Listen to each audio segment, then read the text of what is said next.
How do we pursue what brings us joy, what fuels our growth, the things we are passionate about, but also meet the demands of work, family, and just everybody needing something? Because when you're in the arena of having a family, trying to be your best self, being as healthy as you can, getting your finances in order, just getting everything rock solid so you can be the best servant leader you can possibly be. How do you find time for it all? How do you do this? And so many people fall by the wayside with this. For me, it's drumming. I've loved it my whole life. I've been doing this for over 3 decades. But you may have that voice inside you that's like, maybe it's basketball, maybe it's painting, maybe it's canoeing, whatever it is. How do you find the time for this, the energy for this, and the dedication to stay the path and really be the best you can be, so you can serve your family, your kids, your wives, and just everybody that crosses your path? And that's what we're going to answer today with Larry Hagner. He is the head and founder and leader of the Dad Edge Alliance, and I'm a proud member of the Brotherhood. These are a mastermind of men becoming their best selves to be the best fathers they can be, the best husbands they can be, and just the best selves they can be to serve the world. And I'm doing it through drumming, but we're all doing it in our own ways, and it's so important to follow that voice and pursue that, but also give your best self as you serve. And it's a battle. I'm not gonna lie to you, it's a struggle daily, and so many people don't make it. And it's really a few that really get to the end of their lives and they look back and they smile and they're fulfilled. And that's what I want for you. Do not feel the regret of getting to the end and the person you meet is not the person you want to be and not the person that the world deserves. Your family deserves better. The world needs the best that you have to bring and what brings you joy. You need to find time for this. The world needs more joy than ever. So enjoy this interview with Larry Hagner from the Dad Edge Alliance and have fun. Stay strong on the path. Larry, welcome to the podcast, man. What is going on, my man? How are you? This is fantastic. And as you know, LTR is like your best self through drumming. And it's the concepts of we play who we are. So who we are as people is who we play through the drums. And we're using drums as a vehicle here to uncover our human potential. And a massive part of that is tapping into like mentors, community, and the best in the world to really, iron sharpens iron and man sharpens man. And I've been a part of the Alliance, the Dad Edge Alliance, since July 1st, and it's had such a massive impact in my life and who I am as a person. And just wondered if you could talk a bit about how it's impacted you in the past 4 years, I think, or 5 years. Yeah, man. Gosh, it's the way it's impacted me is, not only have I been able to host the podcast and facilitate our mastermind, and, we really got this dialed down to, the 5 dimensions of being a husband, being a father, being a provider. And, that's mastering our personal finances, optimizing our health, physical, mental, emotional health, creating a legendary marriage, an epic connection with your kids, and business. And I would say that, I've enjoyed being the lead on this, but I'm also the lead student on this because I'm constantly learning, constantly evolving. I definitely don't have it all figured out. I've learned a thing or two just because, after doing 500 episodes and being surrounded by like-minded men in our mastermind for the past 5 years, I've learned a lot from other men. I've learned a lot from other guests. Definitely don't have it all figured out, but that's how it's really helped me evolve. I mean, without a doubt. Fantastic, man. And a big thing that we as, whether you're drumming or anything you do is practicing. And I'm really fascinated by this subject. I have a book coming out next year called The Rhythm of Practice. And us as drummer dads, finding the time to do daily practice is like a massive battle, and it's a daily thing. And the swirling of daily chaos. So I was wondering if you could talk about just your daily rituals and how you approach your daily practicing, because drumming, is a daily practice, but really it's a way to take an inner journey. Like practice, whether it's yoga, drumming, going to the gym, writing, something you're feeding your passion with and pursuing in your life. It's like a daily practice. And even if it's like 3 minutes, I have something called the 3-minute rule. It's like, even if it's messy and short, you visited it at least one time in the day. So just wondered if you could speak on just daily practices you have and daily rituals, and how you, because you have 4 boys, so how you kind of keep that consistency going in your life with anything you're doing. Yeah, having 4 boys, I say this all the time. It's not for the faint of heart. That is for sure. It's crazy. It's messy. It's fun. It's exciting. It's you want to pull your hair out. It's all the above, right? I did that, man. I've been Yeah. there, and I got 2. So But for me, if you ask me what my daily practice is, it really boils down to a few things. Number one, physical fitness is something that is really, really, really important to me, and not just for the physical aspects of it, but for the mental, emotional aspects of it. So, in order to calm my mind and to be ready for the day, uh, exercise is a huge part of that. That's been a part of my daily routine for 25 years. And I very rarely have missed days or weeks, as far as my regimen and what I do. I'm up every morning at 5, usually 10 till 5 o'clock, and I'm in the gym about 17 minutes later after I roll out of bed. I pretty much have it down to a science. I'm on automatic pilot when I get out of bed. My clothes are ready to go. My shoes are ready to go. My pre-workout's ready to go. Everything is ready. So I don't have to think about a thing. I just go do it. The more obstacles that I put in my way that get in the way of that practice, the less likely I am to go do that practice. So I know myself well enough, and I set myself up for success. I then come home and I take my oldest son to school. So he's in middle school. I take him to school at 7 a.m. I come back home. I kind of get through a daily ritual of writing down things that I'm grateful for, things that I am most excited about, things that I've learned from the day before. And that takes about 15 minutes. Then I go out and have breakfast, and I kind of talk to my 12-year-old and my 6-year-old, and my 4-year-old's up at that point too. And then I take the 12-year-old and the 6-year-old to elementary school. So I take them to school. And so that's been my morning routine now for the past year. And that's kind of been my practice. And it's my way to connect with, my own self-care before anybody else is up. And so I do that. I connect with my 13-year-old on the way to school. I connect with the other 2 kids on their way to school. And then it's like, I'm ready to rock and roll.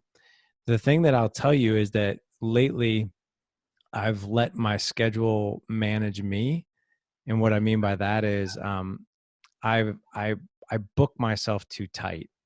So I have, there's a ton of demands on me and the time. And I don't say that from a egotistical point of view. It's just, it kind of is what it is, managing nearly 400 men in our mastermind, running a podcast, publishing 3 shows a week, and being on other people's shows, and everybody, needs something from you at all times. I've got 48 people who are on Dad Edge payroll. So we've got a huge team of people, and they need things. So, and then obviously my family needs things as well. So what I've recently done here is I've taken on less appointments throughout the day, and I've spread the ones that I have blocked off with more room for breaks. Because what I find is, and what I've learned, again, being a student, is as much as I love my work, and I do love my work, it is the most amazing work that I could possibly, I'm blessed.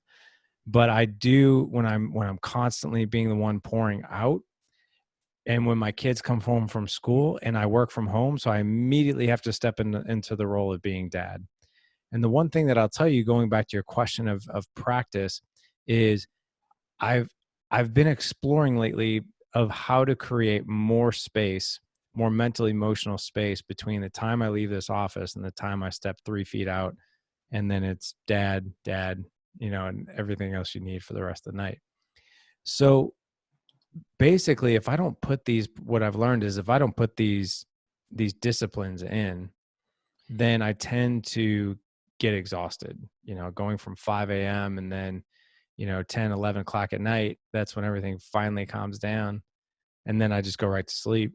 There's not a whole lot of room there to kick back and just enjoy the kids, take notice, be present, all those things that are so important.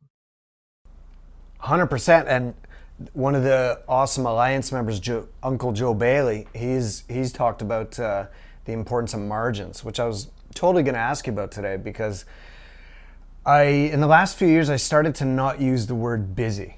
And I heard a concept once of like guys like Warren Buffett and Bill Gates and people like that. You'd think they're super busy, but they say they're not. They're working on like one thing, and they've got front sight focus on that, and they're kind of become masters of deleting things and keeping that space and stillness in your life, instead of just falling into that trap of, I'm too busy, because we have all these demands on us. And I think for super passionate people, like drummers are all super energetic, massively passionate people. Like you have a drummer infiltrating your house, so you kind of probably see that.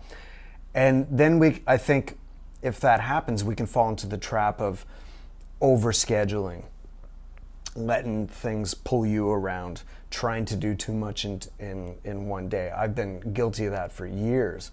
And I think just in the last, pretty much recently, couple years, just started to learn the importance of margins and space. And so what's some ways you kind of put that in your life?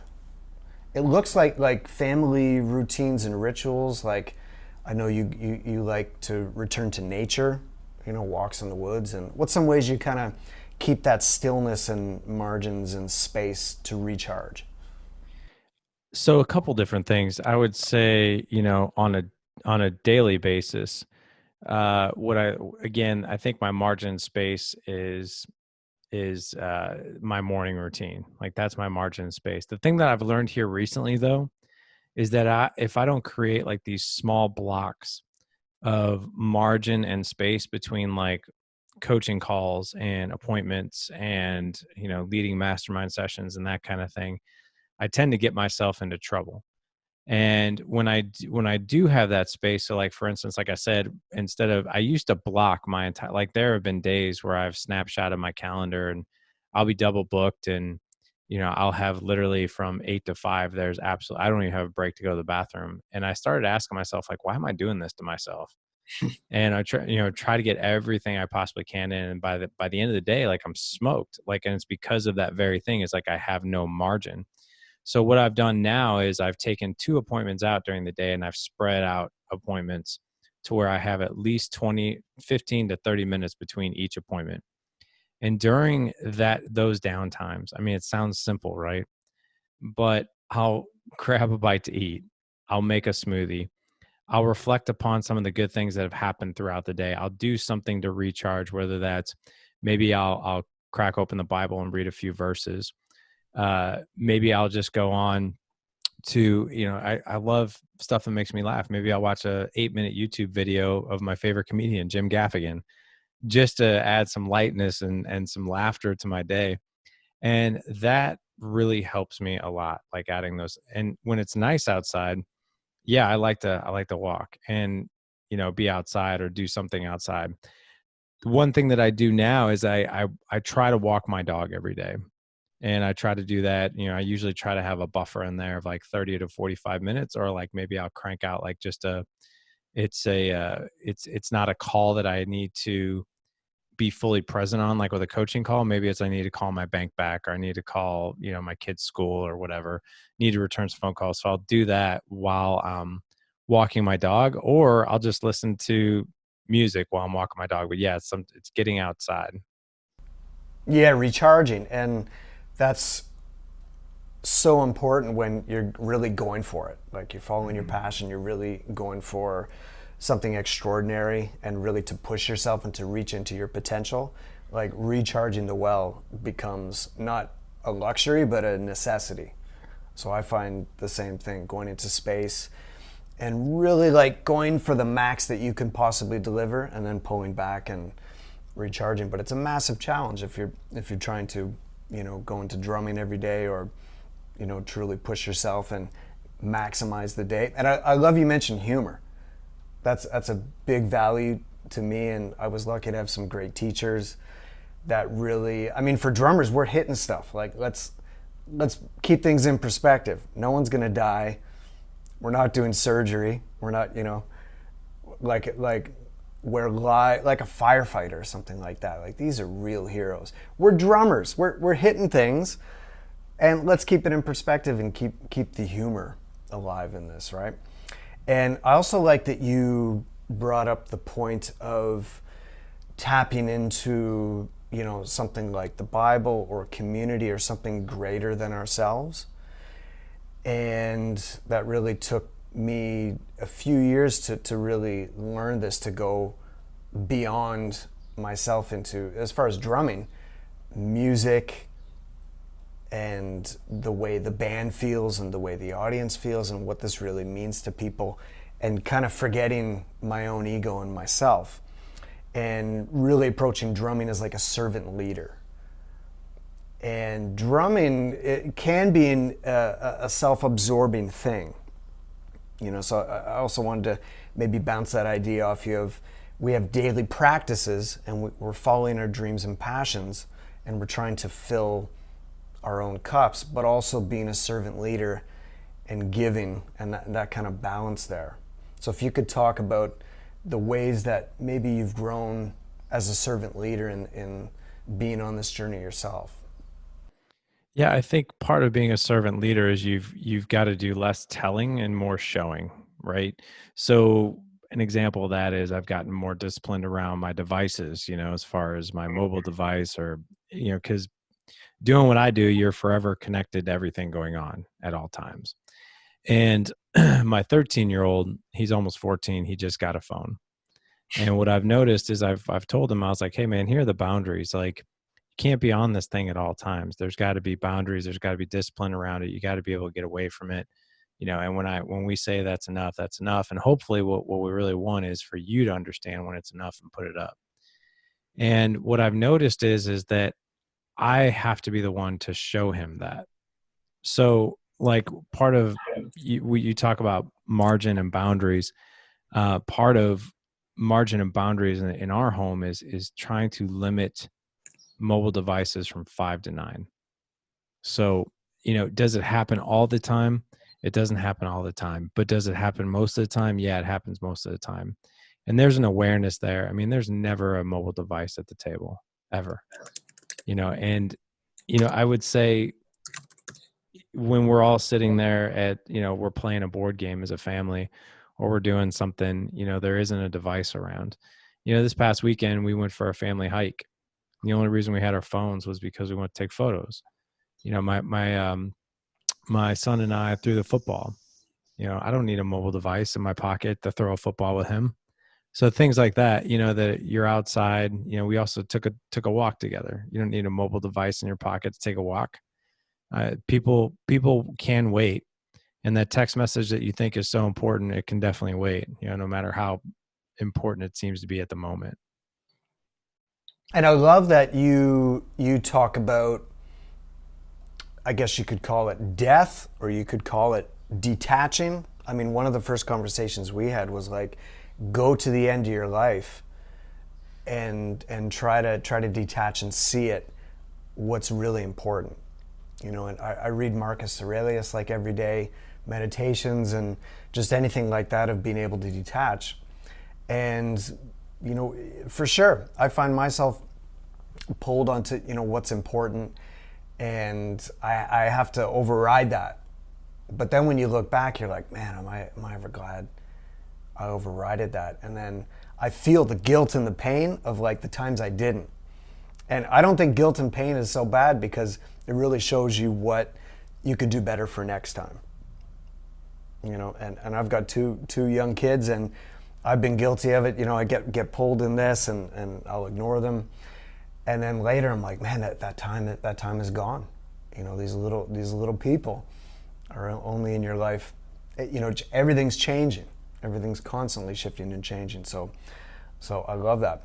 Now, on the Dad Edge Alliance and podcast and your community, you've had, I think you share a fascination with me with like the Navy SEALs. I love them. I've studied them. I've had one be a guest on my podcast, and big fan of Jocko Willink and many guys like that. So chaos and just the swirl of life, the crashing of the ocean waves as we're kind of the rock in the storm.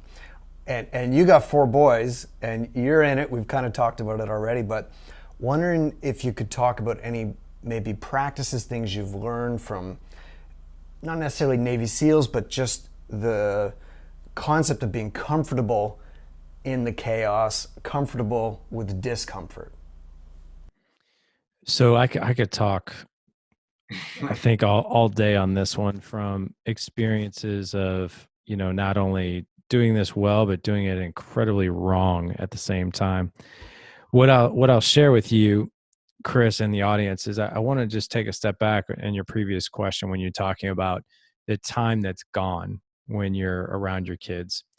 I think it's a shocking statistic, but 80% of your one-on-one time with your kids is gone by the time they're 12. And that's a very revealing fact, because if you look at what happens, when they're 13, 14, they're kind of like, I think I want to hang out with my friends a little bit more, and if they have siblings and that kind of thing too, that makes that one-on-one time even more of a challenge. So if you ever think that there's going to be a tomorrow, my advice is don't bank on that, because you've got to take the here and now for what it's worth, and you've got to take advantage of that, because you're right, it's gone. Last night I was reading a book. I was helping my 6-year-old read, and we were reading 3 books, and he was reading them. So it's his little like sight words books, and then we had to do his sight words, and he's been struggling lately with reading.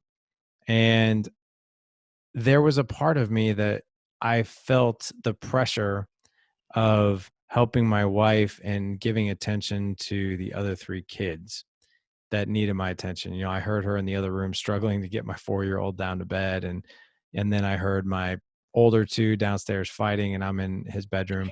And I try to and by the end of the night, what I can tell you, what I know about myself is, by the end of the night, I'm like completely smoked. Really, really smoked. Being up at 5, doing what I do, I'm ready for bed at 9. I'm really tired at that point. Me too.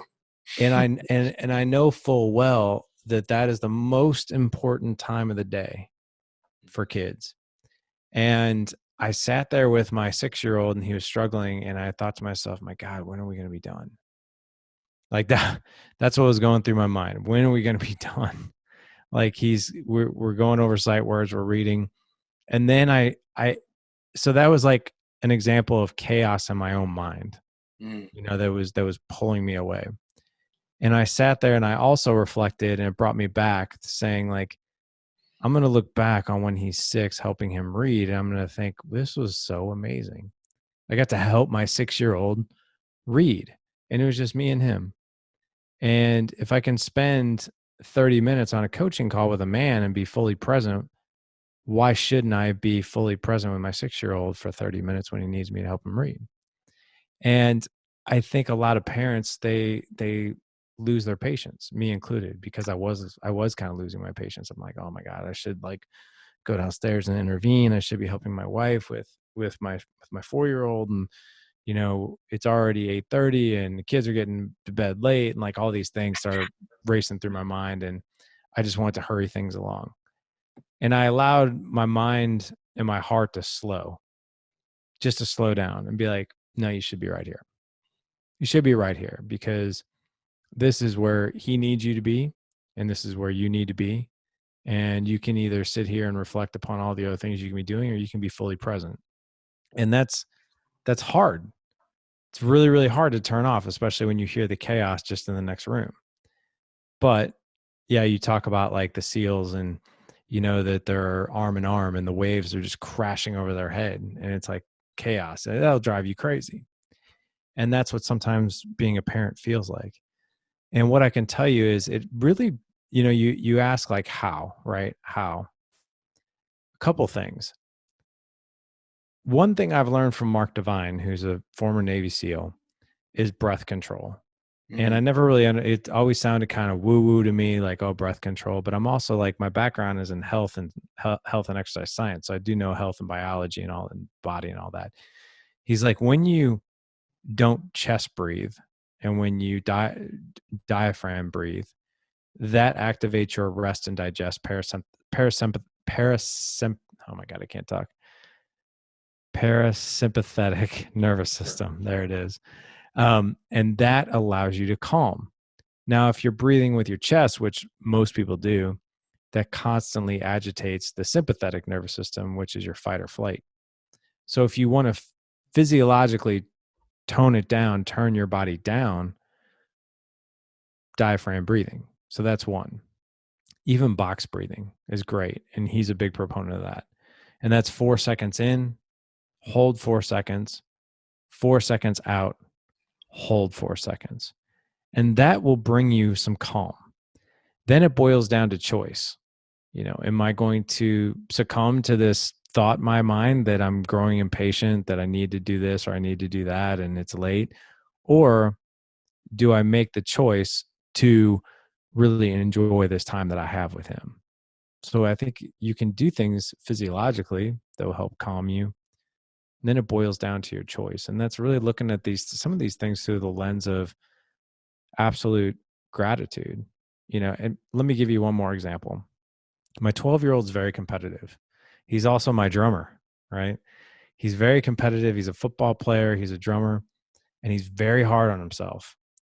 And my 12-year-old is one of those kids where everything is fine and good and fine when he's talking to you on the go. Like he's your typical guy, right? And what I've learned about him is if you're in his space doing something that he enjoys, like drawing or drumming, like I sit in his room and I play a guitar while he drums. And I'm just now learning how to play guitar. I'm like on my 6th lesson. And if you're in that space, he emotionally connects with you. But here's what I'll tell you. Sometimes that emotional connection is not so pretty. So like a couple of weeks ago, we were sitting next to each other in his room before we went to bed and we were drawing. And I can't draw to save my life. And we were drawing and he had a real bad day and he's very particular about he's actually a very talented artist. And he gets very particular. And if it doesn't work out the way he wants, man, does he get upset. He was losing his cool. He was banging on the paper at one point. He was like, oh, I've ruined it. Like, and he just like kept going on and on. And here's what I did. I didn't do what I used to do, which is like, what's your problem? Like, why are you getting so upset? Like, I wouldn't talk to somebody that I work with like that. So why would I talk to my son like that? And instead, what I did is I just sat there with him and I just sat there in it with him and I allowed him to have his like temper tantrum. And I didn't say anything. And I think a few times I was like, doing okay over there? And he's just getting pissed, just getting mad. But I just allowed him that space just to have an ugly moment. And I didn't intervene. And I did that on purpose because in my mind, I was like, I don't think he needs me to intervene right now. I think he just needs to be around someone that he trusts, that he feels safe with, and he can be pissed. He can be pissed and hit something if he wants to hit, as long as he's not hitting his brother. You know, take his aggression out on a pen and paper or a punching bag or whatever else. And not necessarily saying, why are you getting so upset about that? You shouldn't be upset about that. It's just a little drawing. But to him, it's not. That's a big deal to him. So that's another way you can create calm in the storm, even when it's not your storm. That's his storm. But I'm going to sit there with you while you're in your storm, and I'm going to just be here with you. And if you need me, I'm just here with you, just sitting here drawing with you. And I think that's another way. I don't think we necessarily have to throw a parachute every time our kids are having a moment. I think sometimes it's just being there with them while they're having that moment. That's like solving the problem versus empathy, tactical Yeah. empathy, I think, right? And Yeah. yeah, that's an awesome example of calm in the storm and just being there, serving him, for thinking about him. And what I'm hearing you say is the power of reframing. So reframing something, whether it's like detaching, seeing something like I one of the best things I ever did in my life was like volunteer with seniors. And that helped me reframe things. Because I'm like, oh, I'm going to be 80 or 90 and see things, what's really valuable, and be able to, now I can just go into that space in my mind whenever I want because I've had that experience. So I can reframe things. And you talked about gratitude. In this studio I'm in, the LTR method, we always talk about attitude of gratitude. Like, wow, I get to do this today. I get to do this. And then when you detach and you go into the space, you have the choice. And I've got this on the wall of the studio. This is something my teacher used to say. I don't know if you can see that. Yeah, I can see it. Time is not on our side, but our choices are. That's a big, I like that. that's cool. That's a big freaking deal, It is. choice. And time is definitely not on our side. It's like that statistic you said, 80% of the time with our kids is gone by 12 years old. Did I get that right? Yeah, like time is not on any of our sides, but the choice is always ours. And really reframing is really the key to that. And I love that. If you could go into maybe the concept of discipline, and I really like what I learned about this word is if you break down the word discipline, it's like disciple, to follow something. And that kind of goes back to what we were talking about, a servant leader. So in terms of daily practice, whether it's drumming or just, I'm huge on morning routines too. I'm also up at 4:35, and you kind of win that first part of your day, having the discipline to really follow that. And daily practice is discipline. And I think it's just showing up. I really think that's the key, is like creating the conditions for growth, creativity, our best selves to come out to happen, although it might not necessarily happen. Daily practice is facing yourself. And I like that you're being, one thing I've loved about you is you're really vulnerable, and, we don't always win, especially if it's daily practice. But just if you could speak on some things maybe you've learned about discipline, and maybe how you impart this on your kids. And because, drumming is all about discipline, and, keeping going with the perseverance when you feel like you have nothing left. That's a really, really good question. And let me answer this with a vision that constantly circles my mind. And I talk about this all the time on my own podcast. And that is, the definition of hell is meeting the man that you could have been when you're laying on your deathbed. And I don't want to meet that man. I want to be looking into a mirror, and I want to have a smile on my face, just welcoming the next step, the next, eternal life, whatever that looks like, as like, I wouldn't do anything different. Did I have ugly moments? Sure. Did everything go as planned? No.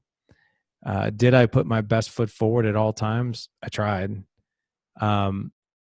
But did I do it with that awareness in mind? And did I make different decisions because I was so aware of that? And the answer to that is yes. And what I can tell you is, last night, perfect example. Do I have the discipline to sit with my 6-year-old while mad chaos is rupturing my home, and, helping him to read? What would if I was on my deathbed, would I have been like, man, I should have just sat there with him. I hurried it along. I shouldn't have done that. That leads me back to that discipline, to that action of a better choice. I am not musically inclined like yourself. In fact, trying to learn how to play guitar, because I just learned. So I have my older son plays saxophone. He's 13. My 12-year-old plays drums. And I'm always seeing, every time I go to drop them off at music lessons, I see their parents on their phones. Yeah. And they're not even paying attention to the kids in the waiting room before these kids are called back, like in these small little rooms. Like when we go to a place and there's like, I don't know, like probably 13 rooms, like for different instruments people are teaching, like soundproof rooms. And these parents are not even interacting with their kids. And this happened literally just last week. I looked at my two boys as we were waiting. I had my guitar and I was like, I feel sorry for your generation. And he's like, and they're like, why? And I was like, look, I'm I'm not a perfect parent. I mean, I get on my phone probably way too much, but I'm very aware of it at the same time. And to see these little girls and these little boys who are sitting next to their parent, who are on their phone and they're completely oblivious that their kid, and they're just like looking around, like seeing that, like was a little disturbing. And I had been seeing that for so long, but the other discipline that I'll share with you is I want to do activities that bring my kids joy and I can live life with them, not live life next to them, but with them. So when I was taking my kids, when my 13-year-old has always loved music. He's been into saxophone for a long time. My 12-year-old just got into drums, and they were like, you know, Dad, you're always sitting here at 5:30 on Tuesday evening, waiting for us to get out of lessons. Like, you've always said you want to learn an instrument. Like, why don't you learn an instrument? And there was a guy next to me. It's like, because we're too old. We're too old. You guys are, learning instruments is for young people. And I think I pissed this guy Oh, off, but I looked at my son and I was like, I go, I'm not too old. I was like, and I looked at this guy and I kind of smiled and I was like, I'm not too old for that. I was like, in fact, I've always wanted to learn how to play guitar. And when I'm here for 30 minutes waiting for you guys to come out of your lesson, I'm just doing like work on my phone. Like I'm checking my emails, I'm updating social media, I'm doing this stuff. And when I could be learning something new that I don't know how to do, that's very humbling for me, by the way. And so I did it. I went up to the front desk and I signed up for guitar lessons. Didn't even have a guitar, and signed up for guitar lessons. And now what I can tell you is all three of us walk in, like tonight. We go every Tuesday night. We walk into the music place. I have my guitar. My son has a saxophone. My other son has his drumsticks, and we walk in together. And then the other cool thing, this is what brings about true joy and discipline, I think. If you're playing an instrument, you have to have the discipline to practice, right? And you can't just show up to your weekly lesson and expect that you're going to be able to play. And accountability. accountability. So the cool thing about the three of us is we spend no less than 15 minutes, I would say, and it's never 15 minutes, it turns into like 30 minutes. And we spend that time together. My oldest will be on a sax, 12-year-old on the drums, and I'll be doing my scales, because that's about all I know right now. I barely can play anything. I'm trying to figure out how to play Every Rose Has Its Thorn by Poison. I know how to play the beginning, and that's about it. Everything else is the scales and just learning the notes right now. But it's really just like, to be honest, I don't care. Like, I don't care if I can play a song or not. The thing that I truly enjoy, and this is what I think about, I'm listening to a loud drummer, a loud saxophone, and I could get frustrated the fact that I can't hear my guitar over them. But I'm like, I don't care. I don't care at all, because I'm sitting here with my two boys and they're going to remember this, and I'm going to remember this. And we did this together. We live life together. We learn new things together. And that's one thing that I do reinforce to them. And when you talk about discipline, the last point I'll make is we aren't too old to learn something new. The day we stop learning is the day we die. To have the discipline to be curious, to be very curious about the world around you, to always learn something new, to step into something you've never stepped into, to risk something you've never risked before, to do those things, to have the discipline to do those things no matter what.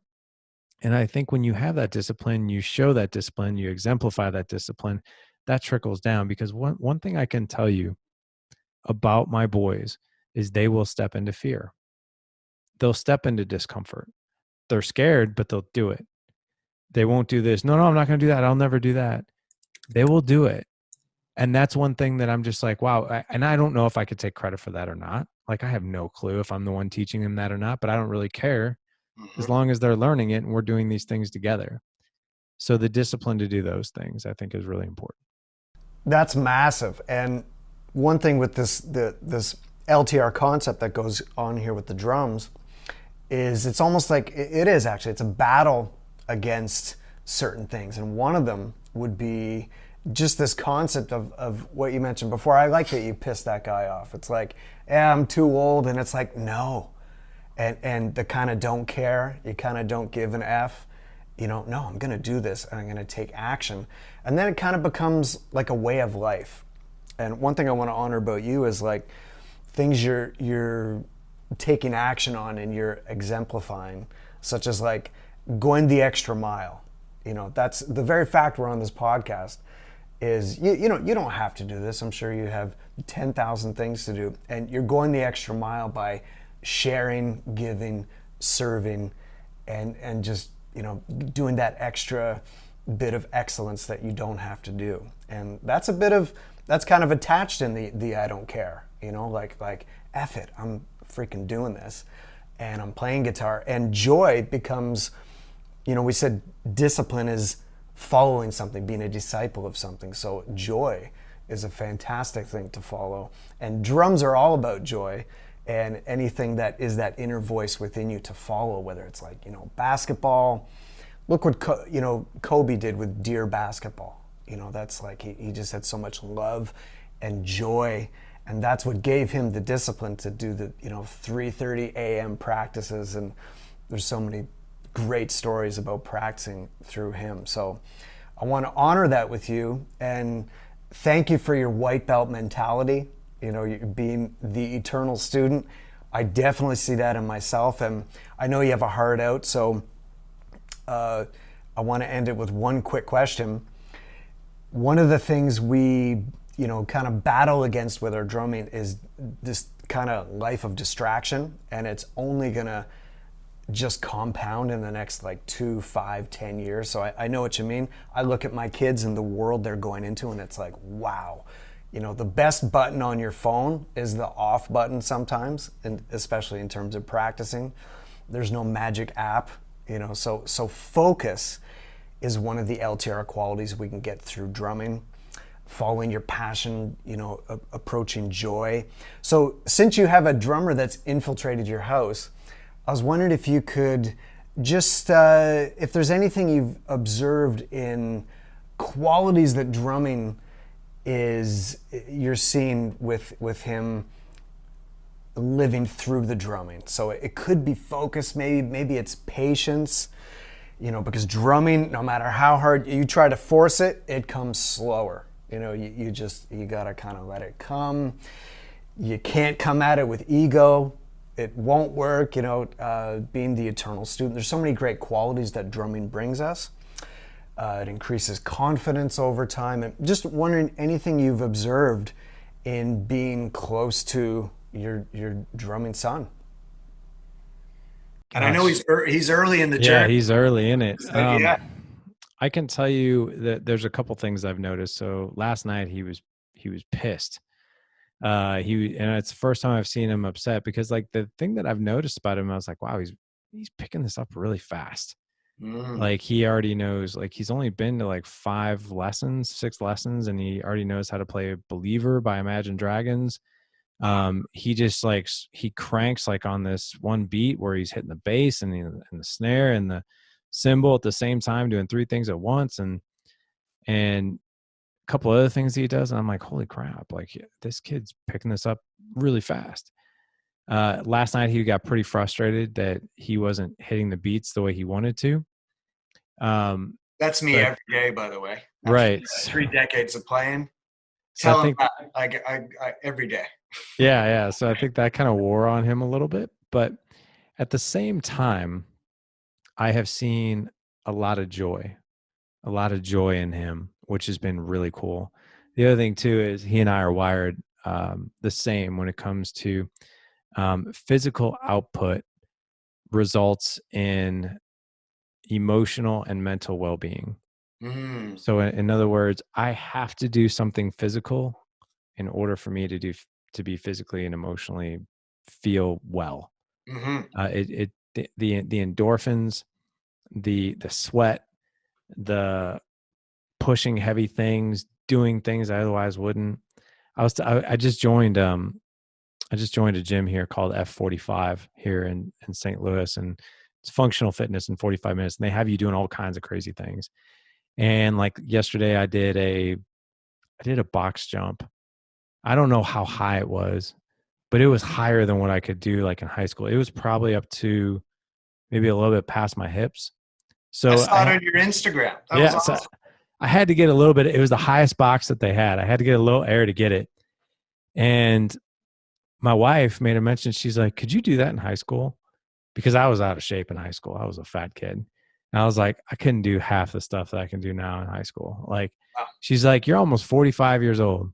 She's like, "And you're nailing those box jumps like a junior, in high school." So like, to me, but like I said, to me, like that's just, and I'll get back to answering your question, but physical output means mental and emotional well-being. And what I found is with Mason is when he gets to hit something like that, he's happier.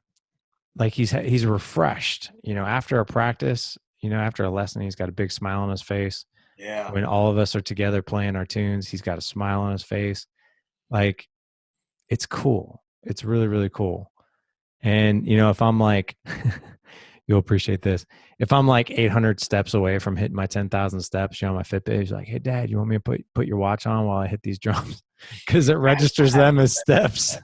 I've noticed that, by the way. Yeah. So, that's what I've noticed is physical output equals mentally and emotional well-being. That's awesome. That's drumming in a nutshell. And we always end with attitude of gratitude and celebration. So let's end on that point. And thank you so much for doing this. You're one of us. You're one of the drumming tribe. And thank you so much from the LTR drumming tribe. We're all in this every day. We show up every day, and that's what it's all about. It's a daily practice, daily drumming, daily celebration, daily serving. So thank you, Larry. Thank you, man. See you soon, man. All right, brother.